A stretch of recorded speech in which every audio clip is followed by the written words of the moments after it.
Okay, I'm One back. first.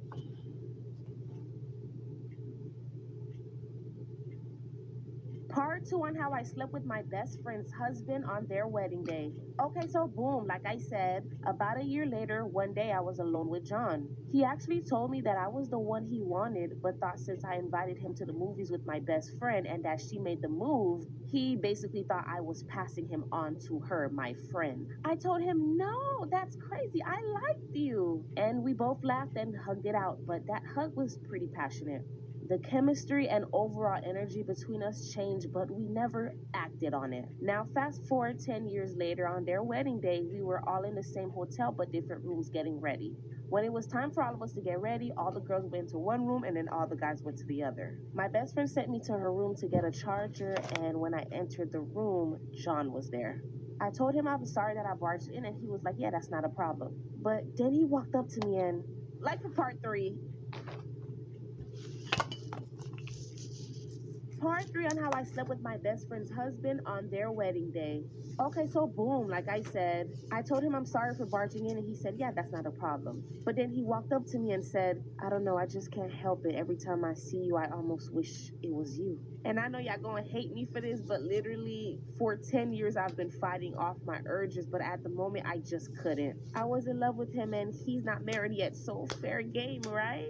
Well, we ended up doing the nasty and it was very passionate. Then I went back to the girls' room and acted like nothing happened. I feel like shit, but I can't help but be happy that we at least shared that little moment together. I mean, y'all, I always liked him. We never acted on it again, but now I'm just wondering if I should say anything or should I just leave it alone and never do it again? What should I do, y'all? Stories how on how my mom was jealous of my beauty and I ended up bald because of it. Okay, so boom, let's get right into it. I love my mom so much, but unfortunately, my mom has some insecurities that's pushing us apart. Ever since I was a little girl, everyone said I was so pretty and I should act or model. It always made me happy, and at first, it seemed like my mom was happy too. But something took a turn as I got older and started developing. It's as if my mother took me more so as competition. I'm 16 now and she gets annoyed every time I'm complimented, even when it's by my own dad who is no longer with her. But my mom's jealousy went too far when she started purposely attempting to make me unattractive, starting by cutting off all my hair. I cried, but I couldn't do anything to stop her. I have bad acne that I'm controlling with my skincare regimen, but my mom stopped buying it for me now. Now I'm bald with acne. It gets worse. Like for part two,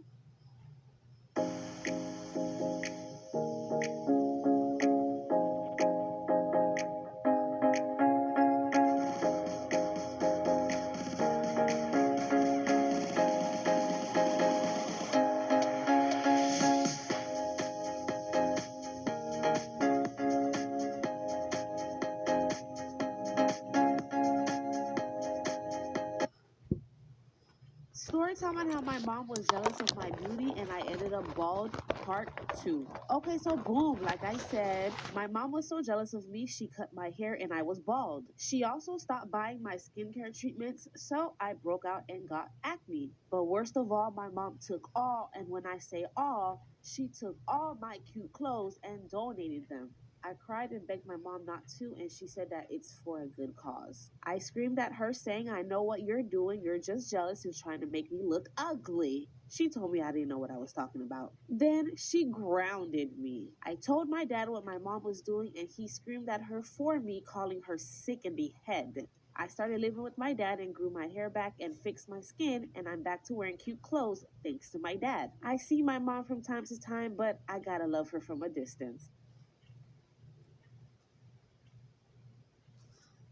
Story time on how I beat up my toxic mom for New Year's. Okay, so boom, jumping right in. I have a It mom is who's extremely currently controlling and doesn't let me do anything. I'm 16 years old and she tells me to do the most 5:50. outrageous things. Like when she told me I couldn't go out with my friends and I snuck out, so she took away my phone and barred my window. And another time when my mom found out I snuck a boy over, she removed the locks from my room door. Even when it comes to my grades, I think I'm doing pretty all right. I got mostly C's, maybe a D or two, but no F's. But here she comes putting me in tutoring without my permission. And one of the biggest things is when I speak my mind and tell her that I'm my own person and will not be forced to do anything I don't want to, she beats me up with a belt for a quote-unquote talking to her disrespectfully. I couldn't continue to deal with my toxic mother, so something had to change. She had it coming. Like a part 2.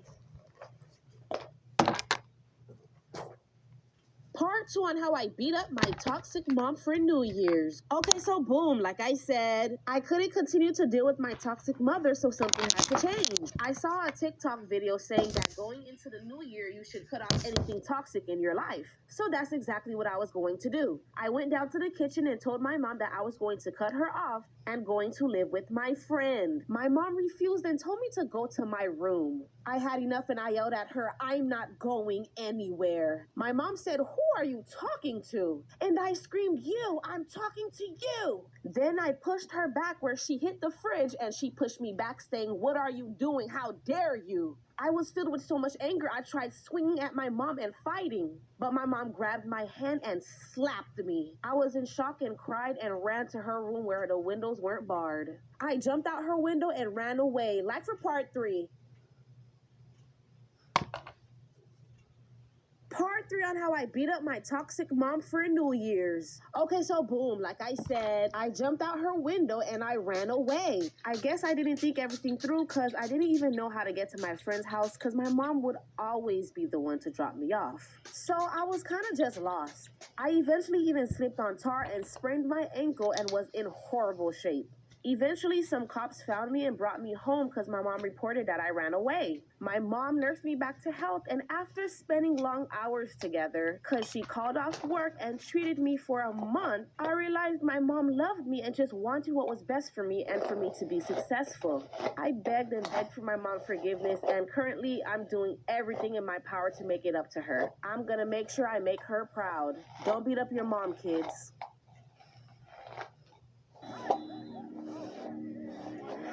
Let's say we put some skin in the game. Like John.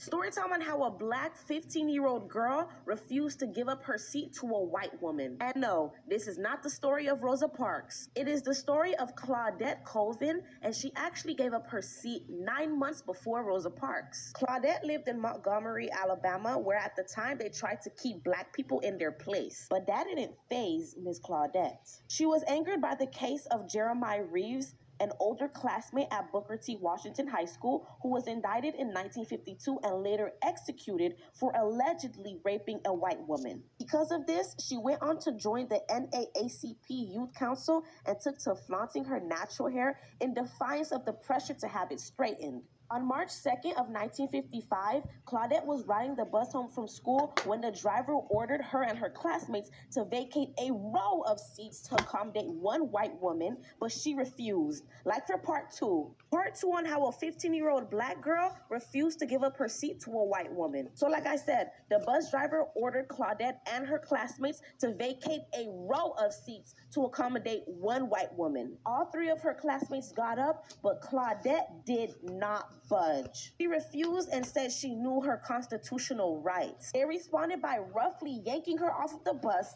handcuffing her, and placing her in a cell. Claudette cried and prayed until her mother and pastor came a few hours later to bail her out. Claudette caught the attention of local black leaders who helped her get legal representation that led to most of her charges getting dropped. The leaders wanted to use her as an example as justification for a citywide bus boycott, but they thought she was too young and emotional. When it was revealed that Claudette had been impregnated by an older man later that summer, it confirmed their sentiment.